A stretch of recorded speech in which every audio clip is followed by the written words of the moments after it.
Hello, I am Shahid Khan, your beautiful channel biology word class, जिसमें आज हम बात करेंगे अमीबा के बारे में। और कमेंट बहुत आ रहे थे कि अमीबा के बारे में बताइए सर, इसलिए मैं आज टॉपिक अमीबा का लेके आया हूँ। इसके अंदर हम पढ़ेंगे अमीबा को बिल्कुल ऐसे तरीके से कि जैसे आपने कभी पढ़ा ही नहीं होगा। और अगर आप नए हैं तो आप बिल्कुल अमीबा को कंफर्म देखें। अगर आप एक बार पढ़ चुके हैं कहीं से तो भी देखें।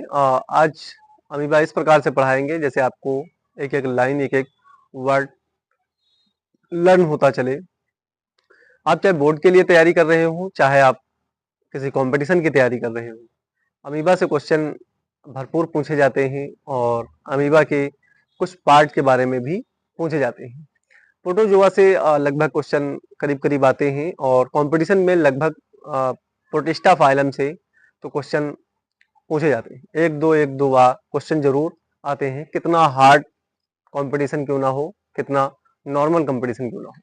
हार्ड की बात करें जैसे यूपीएससी, तो यूपीएससी में भी क्वेश्चन पूछे जाते हैं प्रोटिस्टा से।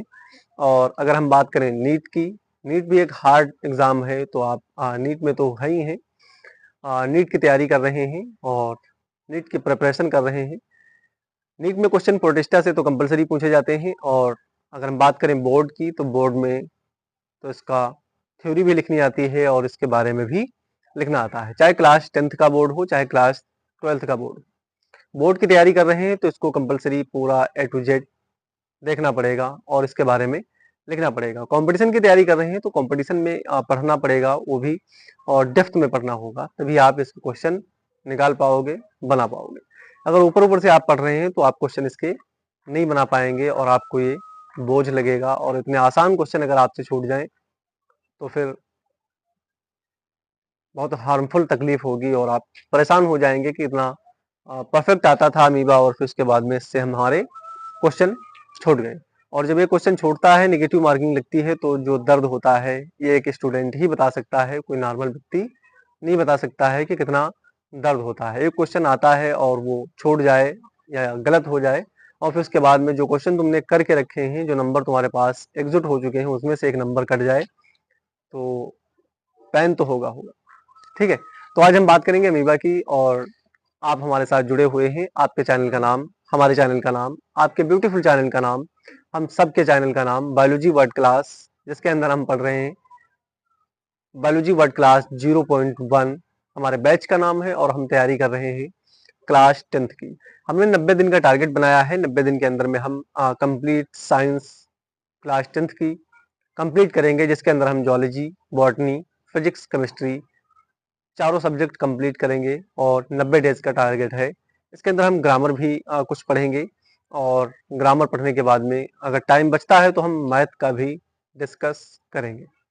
मैथ का डिस्कस करने के लिए हम टीचर को बुलाएंगे, वो मैथ का डिस्कस करेगा और आपसे बात भी करेगा और आपके पास वीडियो भी आएंगे और बेहतरीन तरीके से जैसे हम पढ़ा रहे हैं ऐसे वो भी आएंगे, तो सर पढ़ाएंगे। ठीक है, तो आज हम बात कर रहे थे अमीबा के बारे में। और अमीबा, देखो, जितने लोग नए हैं अभी तक हमारे चैनल को सब्सक्राइब नहीं किए हैं तो चैनल को सब्सक्राइब कर लें और बेल आइकन का बटन जरूर दबा लें, जिसकी वजह से हम जैसे ही वीडियो अपलोड करें आप तक उसका वीडियो पहुंचता रहे। हम 2 दिन से वीडियो नहीं बना पा रहे कुछ टेक्निकल इशूज के कारण हमसे जो है मिस्टेक हुआ है। हम जल्दी वीडियो नहीं अपलोड कर पाए क्योंकि थोड़ी प्रॉब्लम हो गई थी माइक की वजह से। माइक हमारी कंपलसरी चल नहीं रही थी, इसकी आवाज़ कुछ दब सी रही थी और हम वीडियो बनाए लेकिन उसके अंदर क्या हुआ, आवाज़ की प्रॉब्लम थी, वॉइस की प्रॉब्लम थी, इसलिए हमने यूट्यूब पे वीडियो अपलोड नहीं कर पाए।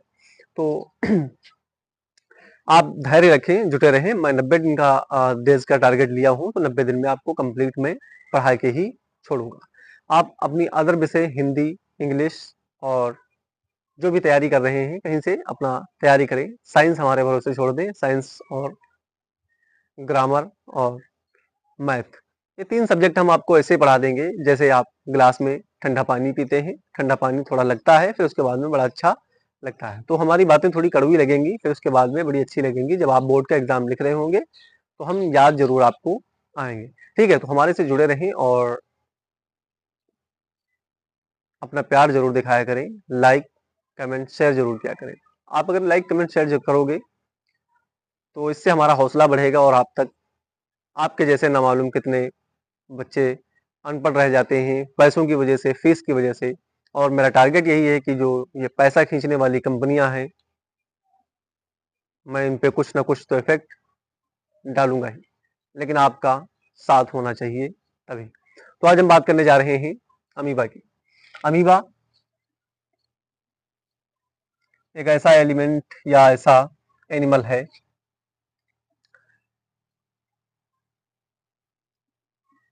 जो हमको हमारी आंखों से नहीं दिखाई देता है, जो हमको ये हमारी आंखों से नहीं दिखाई देता है। तो फिर ये क्या होता है, ये अमीबा ऐसा होता है कि नग्न आंखों से इसको हम नहीं देख सकते। जो हमारे माथे पे, हमारी पेशानी पे जो आंखें लगी हुई हैं, इन आंखों से हम इसको नहीं देख सकते हैं। इसको क्या करते हैं, इलेक्ट्रॉन माइक्रोस्कोप में देख सकते हैं। जो इलेक्ट्रॉन माइक्रोस्कोप होता है उसकी सहायता से हम इनको देख सकते हैं। ये प्रोटिस्टा का प्रोटोजोन्स एनिमल है। और इसकी बात करें, ये फाइलम कौन सा है, तो फाइलम की बात करते हैं तो फाइलम प्रोटोजोआ है। कैसा है, प्रोटोजोआ। प्रोटोजोआ है। अगर हम बात करें सब फाइलम की, तो सब फाइलम इसका, सब फाइलम की अगर बात करते हैं तो राइजोपोडा है। कौन सा है, राइजोपोडा। इतना आप याद करके चलें। अगर हम बात करें फाइलम की, तो फाइलम कौन सा है, प्रोटोजोआ। अगर हम सब फाइलम की बात करते हैं तो राइजोपोडा है। माइक में आवाज आ रही है, कंफर्म आ रही होगी, और ताकि ये मुझे दिखता नहीं है और वीडियो क्लियर भी है, साफ दिख रहा है। ठीक है, तो हम बात कर रहे हैं फाइलम की, प्रोटोजोआ। और सब फाइलम की बात करें तो ये राइजोपोडा से लिया गया। अगर हम इसी की डिस्कवरी की बात कर दें, पॉइंट के हिसाब से लिख लें इसको हम, इसी की डिस्कवरी, डिस्कवरी मतलब क्या होती है, खोज की बात करें। डिस्कवरी की बात करें तो डिस्कवरी इसकी 1755 में हुई थी। कब हुई थी, 1700 यानी 1755 में। 1755 में एक साइंटिस्ट था जिसका नाम था Rosel von Rosenhof. Rosel von Rosel von Rosenhof. ठीक है, ये साइंटिस्ट था, इसने क्या किया, इसकी खोज की। और ये कैसे थे, आलवड़ी प्रकार के टाइप के पाए जाते थे। आलवड़ी मतलब साल्टी नहीं थे ये, आलवड़ के हिसाब से ये पाए जाते थे। हम बात कर रहे थे अमीबा। अमीबा के नाम की, तो नाम इसका अमीबा प्रोटियस के नाम से जाना जाता है। कैसे जाना जाता है, अमीबा प्रोटियस के नाम से जाना जाता है। अमीबा प्रोटियस के नाम से ये जाना जाता है, अमीबा प्रोटियस के नाम से जानते हैं। सबसे इंपॉर्टेंट, सबसे खूबसूरत बात इसकी क्या थी, सबसे इंपॉर्टेंट और सबसे खूबसूरत बात, इसको समुद्री समुद्री देवता भी कहा जाता है। इसका सेकंड नाम है, समुद्री देवता के नाम से भी ये जाना जाता है। ये अपना आकार बदल सकता है। क्या होता है, अपना आकार बदल सकता है। नॉट शेप, इसकी कोई शेप नहीं होती है, नो शेप। ये इसकी कोई शेप या इसका कोई साइज होता है, लेकिन इसकी कोई आकृति नहीं होती है। ये किसी भी फॉर्म में रह सकता है। इसके अंदर क्या होता है, हम आपको बता दें, इस प्रकार से आप इसको समझें बेहतरीन तरीके से। आप बैलून लें, बैलून में क्या करें, वाटर भर लें।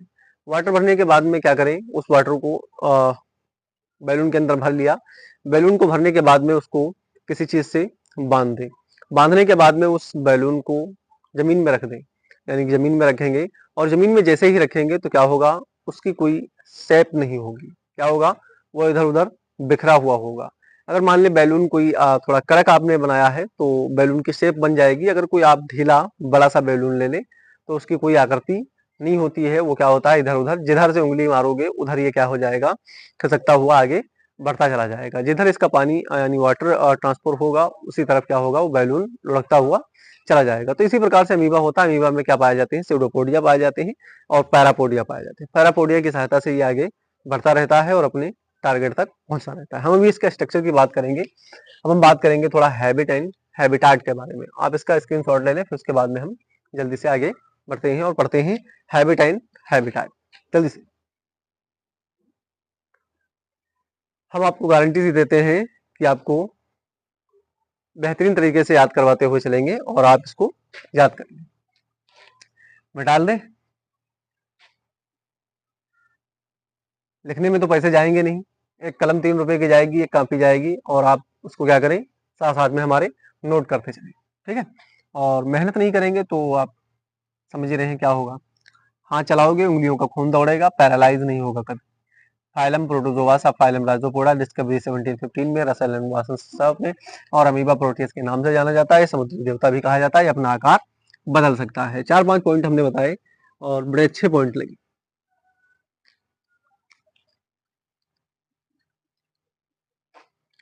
अब हम बात करेंगे हैबिट एंड हैबिटाट की। हम पढ़ क्या रहे हैं, अमीबा पढ़ रहे हैं, तो हम इसको थोड़ा ऊपर बढ़ा के लिख देते हैं।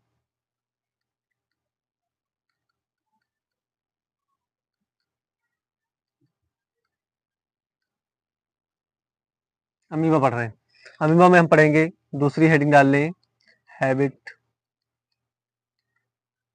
एंड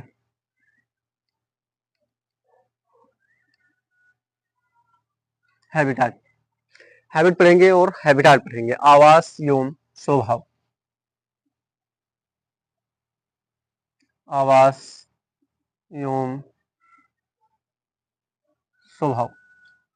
आवास एवं स्वभाव के बारे में जानेंगे, ये कैसे होते हैं। अमीबा डिफरेंट स्पीसीज होती है। अमीबा की क्या होती हैं, अमीबा की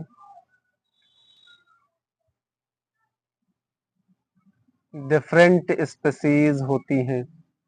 अमीबा की क्या होती हैं, डिफरेंट स्पीसीज पाई जाती हैं। ये समुद्र में आलवड़ी जल तथा गीली मिट्टी में भी पाए जाते हैं। समुद्र में आलवड़ी,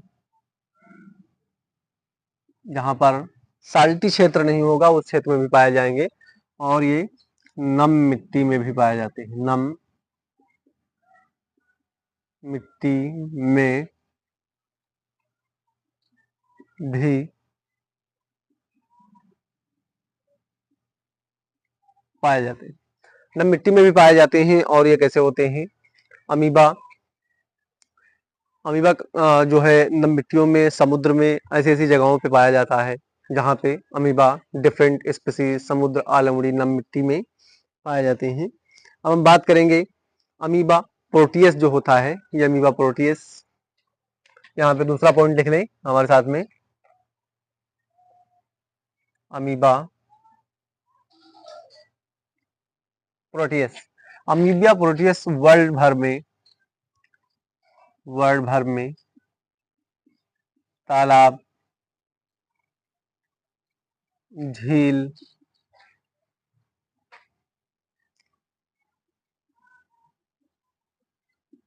कुओं, ठीक है, झीलों में, नालों में, कुओं में, नालों में और आदि में, जहां जहां पर पानी होगा आदि में पाए जाते हैं, आदि में पाए जाते हैं, ठीक है। सबसे इंपॉर्टेंट पॉइंट अमीबा का क्या है, इसके हैबिट एंड हैबिटाट के बाद में ये कहाँ पाए जाते हैं, समुद्र के तल में, कहाँ पर, या तालाब लिख लें, यहाँ पे हम लिखते हैं तालाब के तल में। तालाब के तल में शैवालों का भक्षण करते हैं, शैवालों, ठीक है, शैवालों व जीवाणुओं का, शैवालों व जीवाणुओं का भक्षण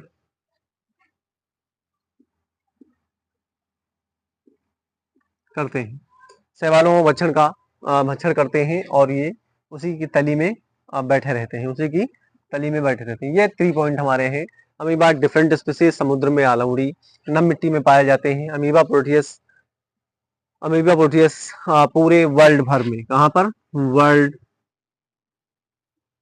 वर्ल्ड भर में तालाब, झील, कुओं, नालों आदि में पाए जाते हैं। तालाब के तल में शैवाल, जीवाणु का ये भक्षण करते हैं और उन्हीं से अपना भोजन प्राप्त करते रहते हैं, उसी से अपना जो है खाना पानी चलाया करते हैं। जैसे हमारा खर्चा कौन चलाता है, हमारे घर के पेरेंट्स लोग चलाते हैं, और जब तक हम छोटे रहते हैं ना कमाने वाले हों, इसी प्रकार से इनका भी खर्चा कौन चलाता है, शैवाल जो होते हैं ये इनका खर्चा चलाने का कार्य करते हैं। अब हम बात करेंगे सिंपल माइक्रो ऑर्गेनिज्म स्ट्रक्चर की बात करेंगे कि भाई ये स्ट्रक्चर इसका कैसा होता है। आप इसका स्क्रीनशॉट ले लें, फिर उसके बाद में हम तुरंत जो है बात करेंगे सिंपल माइक्रोस्कोपिक स्ट्रक्चर की। अमीबा का स्ट्रक्चर बनाएंगे फुल स्ट्रक्चर। 1 2 3।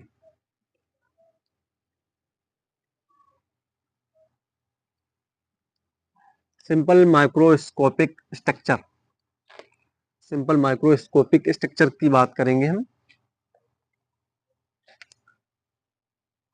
थर्ड हेडिंग डाल लें, simple microscopic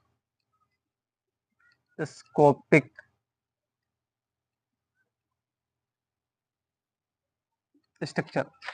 simple microscopic structure की बात करते हैं तो अमीबा प्रोटियस जो होता है, अमीबा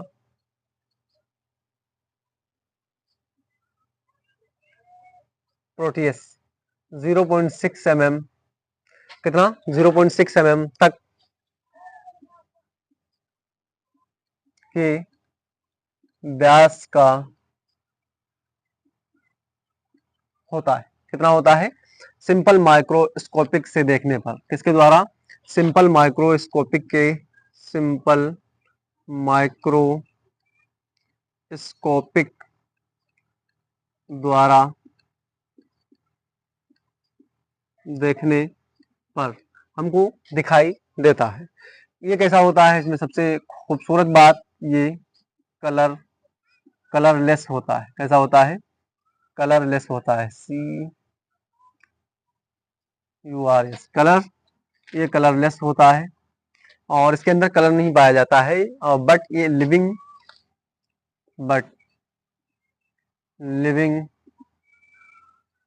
जेली फॉर्म यानी जेल पाया जाता है। इसके अंदर क्या पाया जाता है, लिविंग जेल पाया जाता है। कैसा पाया जाता है, लिविंग जेल पाया जाता है, और या सबस्टेंस पाया जाता है। क्या पाया जाता है, सबस्टेंस पाया जाता है। और कैसा होता है, एसिमेट्रिकल होता है, ये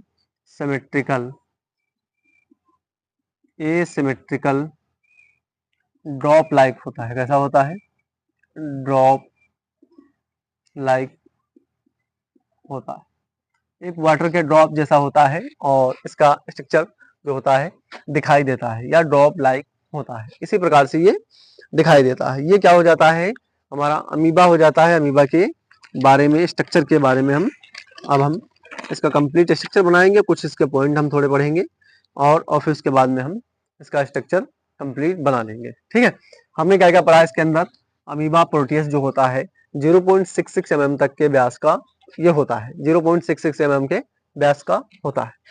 सिंपल माइक्रोस्कोपिक द्वारा देखने पर ये कलरलेस होता है, बट इसमें क्या होती है, बट इसमें लिविंग फॉर्म होती है। कैसी होती है, लिविंग जेल पाया जाता है। कैसा पाया जाता है, इसके अंदर जो मटेरियल भरा होता है उसको क्या बोल देते हैं, लिविंग जेल पाया जाता है। उसके बारे में बता रहे हैं। और इसकी खूबसूरत बात क्या है, एसिमेट्रिकल ड्रॉप लाइक ये दिखाई देता है। किसके द्वारा देखने पर, इलेक्ट्रॉन माइक्रोस्कोप के द्वारा देखने पर ये कैसा होता है, ड्रॉप लाइक स्ट्रक्चर इसका दिखाई देता है। और क्या होता है, इसके ऊपर सिंपल टाइप के उभार होते हैं। कैसे होते हैं, सिंपल टाइप के उभार, सिंपल टाइप के क्या होते हैं, उभार होते हैं, एंड ये स्यूडोपोडिया बोलते हैं। तो क्या बोल देते हैं, एंड इनको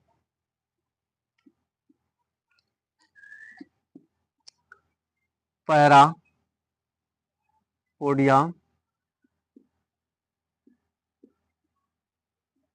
बोलते हैं। क्या बोल देते हैं, पैरापोडिया बोल देते हैं। ये पैरापोडिया, दिस पैरापोडिया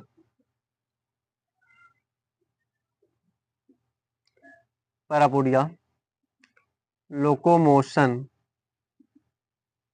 क्या होता है, लोकोमोशन करने में काम आते हैं, लोकोमोशन करवाने में काम आते हैं, लोकोमोशन करवाने में काम आते हैं। इसके अंदर क्या पाया जाता है? इसके अंदर न्यूक्लियस पाया जाता है, न्यूक्लियस पाया जाता है। इसके अंदर वैक्यूल्स पाए जाते हैं, वैक्यूल्स इसके अंदर वैक्यूल्स पाए जाते हैं। और क्या पाया जाता है? एंड फूड वैक्यूल भी पाया जाता है, फूड वैक्यूल्स पाया जाता है। क्या पाया जाता है? फूड वैक्यूल्स भी पाए जाते हैं। फूड वैक्यूल्स का कार्य क्या होता है? ये बॉडी को बैलेंस करके रखता है। क्या करके रखता है? बैलेंस करके रखता है। ये हमारी बॉडी को क्या करता है? बैलेंस करके रखता है। फूड वैक्यूल्स, अब हम इतना इसकी थ्योरी कंप्लीट कर रहे थे कि अमीबा एक्चुअल में होता क्या है, अमीबा के बारे में क्या क्या होता है, इसकी पोजीशन क्या होती है, इसकी लोकेशन क्या होती है, इसका शेप क्या होता है, इसका आकार क्या होता है। अब हम अमीबा के बारे में पढ़ेंगे कि अमीबा में अमीबा का स्ट्रक्चर क्या होता है। हमने इलेक्ट्रॉन माइक्रोस्कोप में देखा, इतनी चीजें हमको इसमें दिखाई दी। अब इसका कंप्लीट हम स्ट्रक्चर बनाएंगे कि स्ट्रक्चर के अंदर हमको क्या दिखाई देता है, क्या नहीं दिखाई देता है। कंप्लीट इसका फिगर बनाएंगे। आप इसका स्क्रीनशॉट ले लें जल्दी से, फिर उसके बाद हम तुरंत जस्ट आपके सामने फिगर बनाने का प्रयास करते हैं। और हमारे साथ जुड़े रहें। अभी तक हमारे चैनल को अगर आप सब्सक्राइब नहीं किए हैं तो सब्सक्राइब जरूर कर लें। अगर नए हैं तो चैनल को सब्सक्राइब कर लें। अगर आपने स्क्रीनशॉट ले लिया, मस्त है। देखो, पढ़ाई प्रेशर में नहीं करना है, किसी के दबाव में नहीं करनी है, किसी की उलझन में नहीं करनी है। जब आपका मूड फ्रेश हो तभी पढ़ाई करें। पढ़ाई इतनी इस तरीके की होनी चाहिए कि दुनिया में कोई चीज फिर याद ना रहे। और अगर खेल कूद कर रहे हैं तो खेल कूद उस प्रकार से करिए कि फिर पढ़ाई याद ना रहे।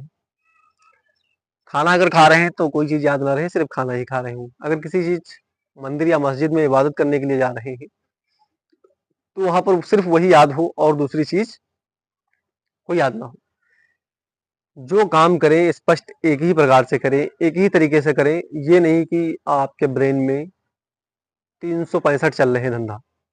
365 धंधा मतलब 665 जो है आपके अंदर बिजनेस चल रहे हैं और उसमें से आप कर एक भी नहीं पा रहे। लक्ष्य बना लें कि जो भी धंधा करना है या आपको बिजनेस करना है, उस बिजनेस के पीछे जान लगा दें।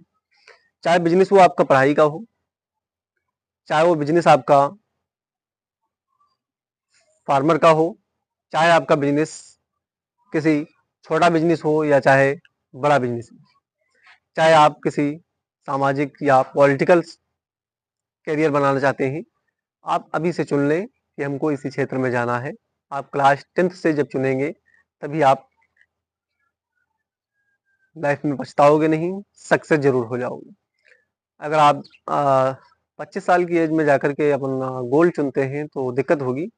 अभी से अगर आप चुनते हैं तो आपको दिक्कत नहीं होगी। रास्ता अभी से क्लियर कर लें, कांटे बहुत मिलेंगे हर रास्ते पे। ये नहीं ये आसान है, वो आसान है, वो आसान है। जो कर रहा है उसको पता है उसके क्षेत्र में। आप पुलिस नहीं है तो आपको पुलिस के बारे में नहीं पता, तो आपको लगता है कि पुलिस की नौकरी बड़ी आसान है। आप डॉक्टर नहीं है, डॉक्टर की नौकरी आपको बड़ी आसान लग रही है। आप वो जो डॉक्टर या पुलिस जो है वो समझ रहे हैं कि फार्मर की जो फार्मर होते हैं यानी किसान होते हैं, किसान का कार्य क्या होता है? अपने खेत में काम करना और जो है अपना अपना काम निपटा देना। तो वो उनको आसान लगता है, लेकिन एक्चुअल में आसान होता नहीं। क्योंकि कोई कोई जो किसान के बच्चे पुलिस लाइन में जाते हैं या डॉक्टर की लाइन में जाते हैं तो उनको पता होता है कि कितना दर्द कहाँ पे है। हर क्षेत्र में दर्द है, ऐसा कोई क्षेत्र ही नहीं जिसमें रिस्क ना हो। अगर रिस्क नहीं तो वो क्षेत्र नहीं, सपना नहीं तो वो इंसान नहीं, इंसान नहीं तो उसके अंदर जान नहीं, वो फिर क्या है? मुर्दा है। तो अपना सपना यहीं से सिलेक्ट कर ले, अपना रास्ता यहीं पे बना ले। सब दुश्मन बाद में चुनते हैं, जब ज्वाइन कर लेते हैं। तुम पहले से ही अपना दुश्मन चुन ले, ज्वाइन हो या ना हो, तजुर्बा जरूर उस क्षेत्र में होगा। चाहे जिस क्षेत्र में जा रहे हो, चाहे पुलिस की नौकरी हो, चाहे आप मेडिकल फील्ड में जा रहे हैं या आप टीचिंग क्षेत्र में जा रहे हैं या किसी कंपटीशन की तैयारी कर रहे हैं, अदर कोई जो है स्टेट लेवल या इंडिया लेवल पे एग्जाम निकालने की सोच रहे हैं, या आप स्टेट लेवल के एग्ज़ाम है, जिला लेवल पे, तहसील लेवल पे एग्ज़ाम होते हैं। इस प्रकार के अगर एग्ज़ाम निकालना चाहते हैं तो आप लगन से अपने रास्ते को यहीं से चुन लें। हमारा वीडियो पड़ा हुआ है, बायोलॉजी 1 क्लास पे सर्च करेंगे, क्लास 10th में क्या-क्या पढ़ना है। आपको ये पता चल जाएगा कि हमको किस क्षेत्र में जाना है और हमको क्या-क्या इसके अंदर पढ़ना होगा। कौन से सब्जेक्ट पे ज़्यादा फ़ोकस करें ताकि वो हमारे फ्यूचर के लिए अच्छा साबित हो। क्लास 10 से नहीं, क्लास 5 से लोग अपने सब्जेक्ट को चुन लेते हैं। हम बहुत पीछे हैं। जो जितने अ, मिडिल क्लास के लोग हैं, वो बहुत पीछे चल रहे हैं। मिडिल क्लास के लोगों को पता नहीं चलता है कि हमारे जीवन में क्या-क्या होगा, क्या नहीं होगा। इसलिए मैं सजेशन देता हूँ कि मिडिल क्लास वाले क्लास 10 से नहीं, क्लास 5 से, क्लास 7 से, क्लास 8 से वो अपना टारगेट गोल अचीव कर लिया करें। चाहे कोई भी चाहे हो या ना हो, मिले या ना मिले, वो तो बाद की बात है। मेहनत करना हमारा काम। मेहनत करते रहोगे, कभी ना कभी सक्सेस ज़रूर होगे और अपना गोल, टारगेट या जो भी है, अपना फ़ोकस एक ही रास्ते पे लगा लिया करें कि हमको यहीं पे यही क्षेत्र करना है। मैं उन पेरेंट्स से बात करना चाहता हूँ, जो आप अगर वीडियो देख रहे हैं तो अपने पेरेंट्स को ज़रूर ये वीडियो दिखाइएगा। आप अपने बच्चे को उसके सपनों से उसको दूर ना ले जाया करें। उसके सपनों के बारे में उससे दिन में एक बार ज़रूर बात किया करें। अपने बच्चे को जब तक सपने नहीं दिखाओगे, तब तक वो समझ नहीं पाएगा कि दुनिया के अंदर क्या-क्या हो रहा है। सपने दिखाना ये नहीं मैं बता रहा हूँ कि मूवी दिखाएँ, सॉन्ग सुनाएँ, लोरी सुनाएँ। सपने दिखाने का मतलब ये होता है कि उसको उसकी हैबिट के हिसाब से जो चीज़ उसको ज़्यादा पसंद आए, ज़रूरी नहीं कि आप डॉक्टर ही बनाएँ, ज़रूरी नहीं आप उसको स्पोर्टर बनाएँ, ज़रूरी नहीं कि आप उसको किसान बनाएँ, ज़रूरी नहीं कि जो आप काम करते हैं वही वो करे। कहने का मतलब क्या है, जिस क्षेत्र में आपके बच्चे को रुचि हो, क्लास 7, 8 तक बच्चे को सब कुछ आने लगता है और उसकी सिचुएशन, उसका माहौल, उसका ग्राउंड सब समझ में आता है कि बच्चा किस क्षेत्र में परफॉर्मेंस कर रहा है। उसके क्षेत्र के हिसाब से उसको देख लें और फिर उसके बाद में उस बच्चे को उसके सपने ज़रूर बताएँ। दिन में 1 बार, 2 बार, 3 बार उसको उसके हालात से गुज़ारें और उसको बताने का प्रयास करें कि तुम ये कर सकते हो। ये मेरा बच्चा है, ये ज़रूर कर सकता है। चाहे जिस क्षेत्र में हो, चाहे डॉक्टर की नींव डाल रहे हों, चाहे पुलिस की नींव डाल रहे हों, चाहे आईएएस, चाहे आईपीएस, चाहे यूपीएससी, कोई भी एग्ज़ाम हो दुनिया का, अगर आप उसको उसके सपनों से वाकिफ़ कराते रहेंगे, तो एक ना एक दिन वो कार्य कर जाएगा। Thank you. तो बस मैं यही बताना चाहता था कि हर टाइम, हर वक़्त नहीं, दिन में 2 बार कम से कम उसको उसके सपने ज़रूर दिखाएँ ताकि वो समझ सके कि हाँ, मैं किस लिए पढ़ रहा हूँ। बहुत बच्चे ऐसे होते हैं कि क्लास 12th और क्लास 10th में क्लास 10th निकल गया, क्लास 11th निकल गया, क्लास 12th निकल गया, लेकिन ये नहीं पता चला कि हम पढ़ किस लिए रहे हैं। उनको यही नहीं पता चलता है कि हम पढ़ किस लिए रहे हैं और ना तो उनके घरवालों को पता है कि किस लिए हमारा बच्चा पढ़ रहा है। घरवालों को भी पता होना चाहिए, जो मैं उनकी बात कर रहा हूँ, जो पहले नहीं पढ़ पाए और अपने बच्चों को पढ़ाने की सोच रहे हैं। मैं उनकी बात नहीं कर रहा जो उनके घर में या उनके ख़ानदान में अच्छे-अच्छे नौकरी वाले लोग गवर्नमेंट जॉब कर रहे हैं या प्राइवेट जॉब कर रहे हैं। मैं उन मिडिल क्लास वालों की बात कर रहा हूँ, जिनके घर में पढ़ाई-लिखाई का नमूना नहीं है, उनके फादर्स जो हैं सिग्नेचर नहीं कर पाते। उनका बच्चा पढ़ने निकला है, तो कहने का मतलब क्या है कि वो अपने बच्चों को और अपने फादर से वादा करें कि हम कुछ करके दिखाएँगे और पेरेंट्स को ज़रूर बताएँ कि हम इस चीज़ के लिए पढ़ाई करना चाहते हैं। हाँ, आप ही लोगों से बात कर रहा हूँ। जो सोच रहे हो मुँह उठा लेते हो, चल देते हो, कहीं चल दिए इधर कोचिंग में, कहीं उधर चल दिए कोचिंग में। जाने से पहले सबसे पहले सोच लिया करें कि हम पढ़ किस लिए रहे हैं। जिस दिन ये तुम अपने आप से सवाल पूछ लोगे, उस दिन तुमको कोई नहीं रोक पाएगा कि किस लिए हम पढ़ रहे हैं।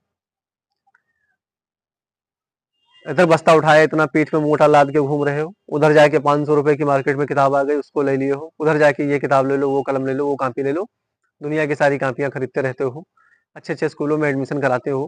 किस लिए कराते हो? कभी सोचे हो? क्यों पढ़ रहे हो? क्यों पढ़ रहे हो रे? तुम बताओ। क्या क्यों पढ़ने का सपना क्या है? पढ़ने का रीज़न क्या है बताओ? तुम्ही लोगों से सवाल है, कमेंट बॉक्स में हमें जरूर बताएं। क्यों पढ़ रहे हो? अपने आप से सवाल करो, वीडियो को पॉज करो और फिर अपने आप से सवाल करो कि आज हम पढ़ किस लिए रहे। पान भंडार वाले की दुकान पढ़ने के लिए कि ये रामू पान भंडार की दुकान है, ये खलीफा की पान भंडार दुकान है, ये उवैस की पान की दुकान है, ये मनोज देसी बियर शॉप है, इसलिए पढ़ रहे हो? इतना जान चुके हो, छोड़ दो पढ़ाई। इतना जान चुके हो, पढ़ाई छोड़ दो। ये कुछ नहीं होता। पान पुड़िया पाउच पे इधर उधर बिरयानी की दुकान, वो की दुकान, ये की दुकान, वो की दुकान, सब पढ़ चुके हो, सब पढ़ लोगे। घर में कोई चिट्ठी आएगी उसको भी पढ़ लोगे। अपने आप से ये पता करो कि हम पढ़ किस लिए रहे। जिस दिन ये सवाल का जवाब मिल जाए उस दिन से पढ़ाई स्टार्ट कर देना।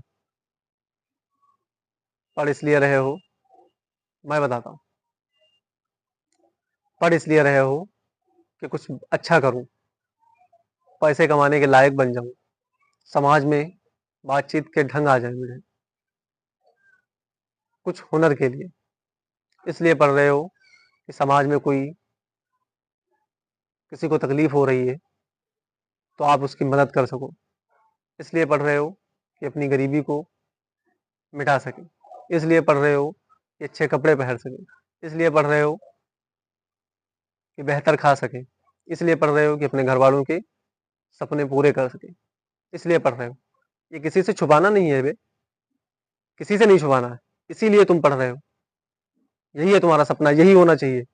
एक दिन तुम सपने देखो, एक दिन मैं ये कर सकता हूँ, वो कर सकता हूँ, ये कर सकता हूँ। सिर्फ सपने देखने से नहीं, करना भी पड़ता है उसके लिए। 8 घंटे लगातार, 24 घंटे में 8 घंटे मेहनत कंटिन्यूअस।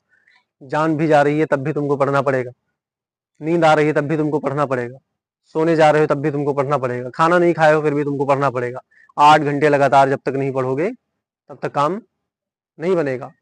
ये नहीं कि लेटे हो, अरे दादा प्लेन में जा रहे न, छत्तीसगढ़ ये सवारी हो, ऐसे नहीं काम चलेगा।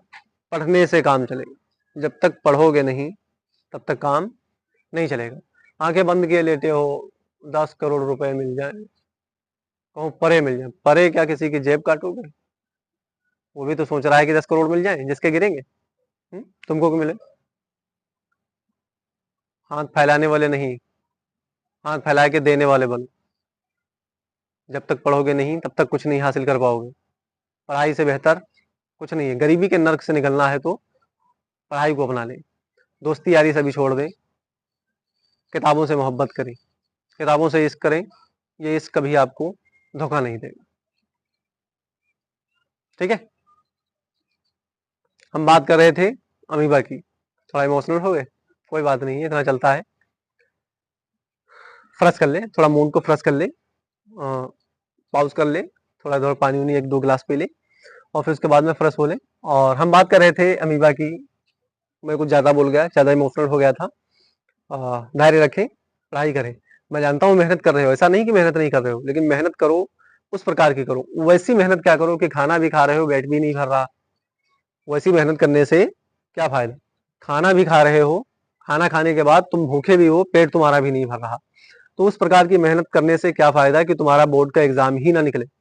उस प्रकार की मेहनत करने से क्या फायदा जो तुम्हारा कंपटीशन एग्जाम ही ना निकाल पाए। उस प्रकार की मेहनत करो कि कंपटीशन निकलेगा, या तो हारेंगे या तो फिर जीतेंगे। हारेंगे जीतेंगे, हारेंगे जीतेंगे। हमने एक बताया बात, आपसे बताए, हमारे मन के अंदर ये चलता रहता है कि पहले जब जाना है कहीं एग्जाम में तो क्या करना है, पहले हारना है। दूसरे दिन दूसरे एग्जाम में जब अटेम्प्ट करने, मैं फर्स्ट टॉपर की बात नहीं करता, जो बेहतरीन परफॉर्मेंस कर जाते हैं, एक ही फर्स्ट अटेम्प्ट में ही उनका क्या हो जाता है, वो क्रॉस कर जाते हैं। मैं उन लीसड़ों की बात करता हूँ, उन वीकर्स लोगों की बात करता हूँ, मैं उनकी बात करता हूँ जो कमजोर तबके के हैं, जिनकी पढ़ाई अच्छी से नहीं हो पाई। देहाती एरिया के लोग हैं, वो गांव के लोग हैं, उनकी पढ़ाई लिखाई इतनी अच्छी नहीं हो पाती, कक्षा 10 तक तो वो समझ ही नहीं पाते हम किस लिए पढ़ रहे हैं। मैं उनकी बात कर रहा हूँ कि फर्स्ट एग्जाम पहले हारना है, फिर उसके बाद दूसरे एग्जाम में दूसरे को हराना है, तीसरे में जब तीसरे अटेम्प्ट में जाना है तो सबको चित करके तुमको जीतना है। ये अप्रोच बना के रखेंगे तो कामयाब जरूर होंगे। और हाँ, जिस दिन पढ़े उस दिन ये सोच के जरूर पढ़े कि आज मेरा सुबह एग्जाम होने वाला है। जिस भी टॉपिक को करें, चाहे वो देख के कर रहे हो चाहे आंख बंद करके कर रहे हो, लेकिन जितना करें ईमानदारी के साथ में करें। 1 घंटा पढ़ें ईमानदारी के साथ में, 2 घंटे पढ़ें ईमानदारी के साथ में। कंटिन्यू पढ़ना है, ये नहीं कि छोड़ छोड़ के पढ़ना है। ग्राफ पढ़ा जो होता है ग्राफ के हिसाब से अगर चलें तो ग्राफ कुछ इस प्रकार से, अब अगर इस प्रकार से तुम चल रहा है और एक दिन आ जाए अचानक से तुम्हारे अंदर गुस्सा, यहाँ ग्राफ पहुंचा दूं, माउंट एवरेस्ट के ऊपर निकाल लेगी अपना ग्राफ, फिर उसके बाद में आए और धीरे धीरे तुम्हारा ग्राफ गिरता गया और फिर पता ही नहीं चला माइनस में माउंट एवरेस्ट आ गया। अब पता नहीं कब तुम्हारा ग्राफ जो है ऊपर जाएगा कब नहीं जाएगा। इधर घूम रहे हो, मोबाइल ले लियो, बात कर रहे हो, इधर उधर पिक्चर देख रहे हो, मूवी देख रहे हो, ग्राफ पहले माउंट एवरेस्ट तक पहुंच गया था, अब पता नहीं कहाँ चला गया है, समुद्र के तलाठी में चला गया, हिंद महासागर में चला गया है या प्रशांत महासागर में चला गया। इस प्रकार से नहीं, कंटिन्यू पढ़ाई करें, कंटिन्यू डेली पढ़ें, चाहे कुछ भी हो, कोई भी हालत हो, कोई भी प्रॉब्लम हो। एक्चुअल में महीने के 30 दिन होते हैं, 30 दिन में 25 दिन तो कंपलसरी पढ़ना ही होता है, 5 दिन छुट्टी इसमें हो ही जाती है, तुम कितना भी पढ़ो। हम ये नहीं करें तुम 20 दिन पढ़ो, लेकिन 20 दिन ऐसे पढ़ो कि महसूस हो तुमको कि हमने 20 दिन कुछ पढ़ा। 20 दिन पढ़ो लेकिन ऐसे पढ़ो कि महसूस हो तुमने कुछ 20 दिन पढ़ा। ये नहीं महसूस हो कि यार पिछला वाला महीना जो निकल गया है, अक्टूबर का, सितंबर का, जून का, मई का, ये महीने पता नहीं कहाँ चले गए यार, इसमें हमने कुछ पढ़ा ही नहीं पाया। तो इस प्रकार की पढ़ाई ना करोगे, इस प्रकार की पढ़ाई से कुछ नहीं होगा। इस प्रकार की पढ़ाई करो जो तुम्हारी समझ में आ जाए और तुमको याद रहे कि हमने पिछले महीने में क्या किया था, उसका टारगेट, उसका लोकेशन, उनकी जो है उसका जो है पूरा कंप्लीट एनालिसिस करें। एनालिसिस करने के बाद में ही पढ़ाई पे बैठे। आप देख रहे थे अमीबा के बारे में, हम अमीबा का स्ट्रक्चर की बात कर रहे थे, तो अमीबा का स्ट्रक्चर जल्दी जल्दी से बनाते हैं, टाइम तो काफी हो चुका है। देखते हैं अमीबा का स्ट्रक्चर बनाते हैं। इसका स्क्रीनशॉट ले लें। काफी ज्यादा बातचीत हो गई हमारे तुम्हारे बीच में, इतना बात भी नहीं करना चाहिए था। किसी को नाराज, किसी को अगर लग गई बात हमारी तो वो जाकर के ठंडा पानी पी ले, और ठंडा पानी इतना पिए कि स्टमक उसका फुल हो जाए। स्टमक में जो HCl एसिड है, हाइड्रोक्लोरिक एसिड, वो मुंह से बाहर आना स्टार्ट हो। ठीक है, अगर किसी को नाराज लगी, अगर जिसको थोड़ा शर्म है, अगर जैसे किसी को शर्म है, शर्म के नाम की चीज, तो मुस्कुराए और पढ़ना स्टार्ट करे। हम बात कर रहे हैं अमीबा की। अमीबा के स्ट्रक्चर की बात करते हैं, तो अमीबा का स्ट्रक्चर कुछ इस प्रकार से हम बनाने का प्रयास करते हैं। आप हमारे साथ में कलम कापी ले लें और बनाने का जोर डालें।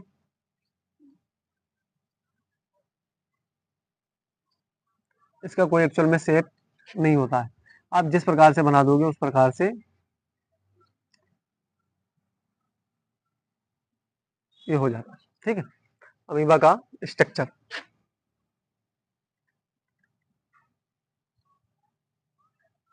अमीबा का स्ट्रक्चर हम बना रहे थे और हमने बताया इसका कोई शेप एक्चुअल में नहीं होता है।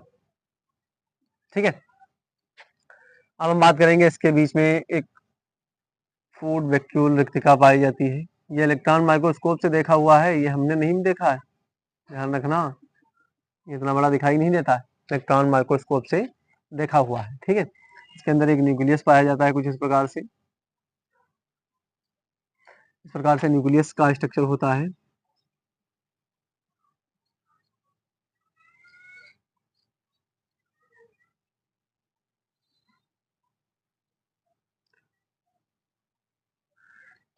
बोर्ड, बोर्ड का एग्जाम घबराने के लिए नहीं, जीतने के लिए बना है। जीतो, हारने के लिए नहीं आए हो, जीतने के लिए आए हो। एक दिन हारोगे, दूसरे दिन जीतोगे, दूसरे दिन हारोगे, तीसरे दिन जीतोगे, चौथे दिन हारोगे, पांचवें दिन जीतोगे। जीतने की प्रक्रिया जब तक चालू रहेगी, जब तक तुम्हारा मन नहीं हारता है, तब तक तुम कभी हार नहीं मानना। और जिस दिन तुम्हारा मन हार मान जाए, उस दिन हार मान लेना। अमीबा के स्ट्रक्चर की बात कर रहे हैं। अमीबा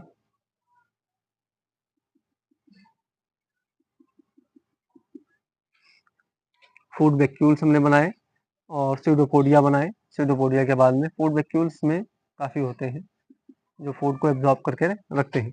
इसके अंदर क्या भरा होता है, प्लाज्मा मेम्ब्रेन, प्रोटोप्लाज्म होता है।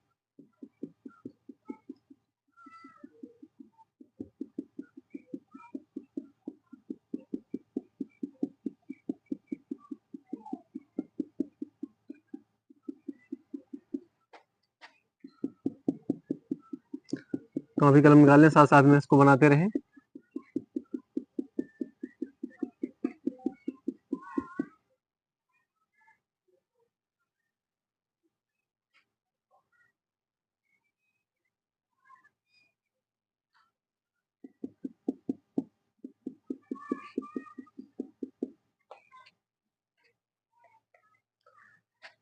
अब हम इसको लेवल करते हैं प्लाज्मा मेम्ब्रेन से।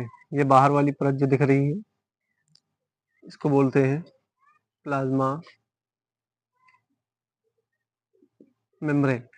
प्लाज्मा मेम्ब्रेन के बाद में स्यूडोपोडिया,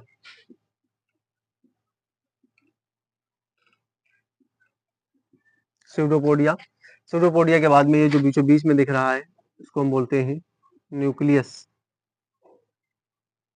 न्यूक्लियस। और ये जो दिख रहे हैं इनको हम बोलते हैं फूड वैक्यूल्स, फूड वैक्यूल्स। और ये जो इसके अंदर दिख रहा है ये इनको हम बोलते हैं पैरापोडिया, पैरापोडिया। इसको बोलते हैं प्रोटोप्लाज्म, प्रोटोप्लाज्म।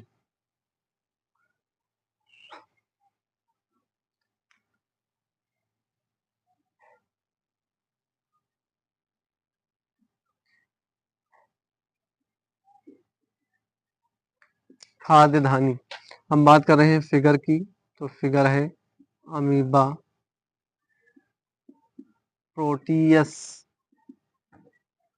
कैसा है? इलेक्ट्रॉन, इलेक्ट्रॉन माइक्रोस्कोप, माइक्रोस्कोप द्वारा देखी गई तस्वीर। बात कर रहे हैं अमीबा स्ट्रक्चर की, वो भी कैसा है? इलेक्ट्रॉन माइक्रोस्कोप के द्वारा देखी गई ये तस्वीर है। और इसको हम पढ़ रहे हैं अमीबा प्रोटियस। अमीबा के बारे में हमने बहुत कुछ जाना और बहुत कुछ पढ़ा। अब इसके बारे में हम बात करेंगे, इसकी अमीबा की जातियों के बारे में। इसका आप स्क्रीनशॉट ले लें जल्दी से, और हम बात करेंगे अमीबा की कुछ जातियों के बारे में, और फिर इसके बाद में हम कंप्लीट इसको देखते हुए खत्म करेंगे। अमीबा की कुछ 3 जातियां होती हैं, यहीं पे हम लिख देते हैं अमीबा की 3 जातियां। अमीबा प्रोटिस की 3 जातियां होती हैं। अमीबा प्रोटियस की 3 स्पीसीज होती, 3 स्पीसीज होती हैं। फर्स्ट नंबर की बात करते हैं तो अमीबा रेडियोसा, अमीबा रेडियोसा। 2 नंबर की अगर बात करें तो अमीबा वेरिकोसा, अमीबा वेरिकोसा। और थर्ड नंबर की बात करते हैं, यहाँ पर नीचे दिख नहीं रहा तो हम बोल रहे हैं, उसको लिख लें amoeba verrucosa, amoeba deciduous, amoeba deciduous, deciduous. ये 3 जातियां होती हैं। किसकी होती हैं? इसको बॉक्स में बंद कर लें। अमीबा के बारे में, अमीबा की 3 जातियां होती हैं, स्ट्रक्चर हमने पढ़ा। और अमीबा की 3 टाइप की जातियों को हमने कंप्लीट किया। ये लेक्चर था हमारा फर्स्ट अमीबा के बारे में और इसके बारे में। और लेक्चर हमारा इसके बाद आएगा लेक्चर 2, जिसमें हम पढ़ेंगे रिप्रोडक्शन, अमीबा का रिप्रोडक्शन पढ़ेंगे। और फिर उसके बाद में उसी के अंदर हम थोड़ा पढ़ेंगे प्लाज्मोडियम के बारे में और इसकी डिसीज के बारे में जानेंगे। अमीबा का लेक्चर 1 है और बैच का नाम है बायोलॉजी वर्ड क्लास 0.1, चल रहा है क्लास 10th, जिसके अंदर हम पढ़ रहे हैं अमीबा। आप चाहे किसी कंपटीशन की तैयारी कर रहे हैं, चाहे आप बोर्ड या 11th बोर्ड हो, चाहे 12th बोर्ड हो या 10th हो, आप जिस भी बोर्ड में है उसकी तैयारी कर रहे हैं, तो अगर आप अमीबा को पूरा भरपूर यानी कंप्लीट देखना चाहते हैं तो हमारे बायोलॉजी वर्ड क्लास पे आए और कंप्लीट देखें इसके वीडियो। लेक्चर 1 है, लेक्चर 2 ये बिल्कुल बेसिक था। हम लेक्चर 2 की बात करेंगे, जिसके अंदर हम पढ़ेंगे इसका रिप्रोडक्शन और पढ़ेंगे प्लाज्मोडियम। प्लाज्मोडियम की डिसीज के बारे में जानेंगे, उसके रोकथाम के बारे में यानी उपचार के बारे में जानेंगे। प्लाज्मोडियम से कौन कौन सी बीमारियां हमारी बॉडी के अंदर होती हैं, और हम पढ़ेंगे अमीबा से कौन कौन सी बीमारियां होती हैं। ठीक है, ये 2 लेक्चर 2 में कंप्लीट आपको मिलेगा। पढ़ते रहें, मिलते हैं नेक्स्ट वीडियो में। All the best.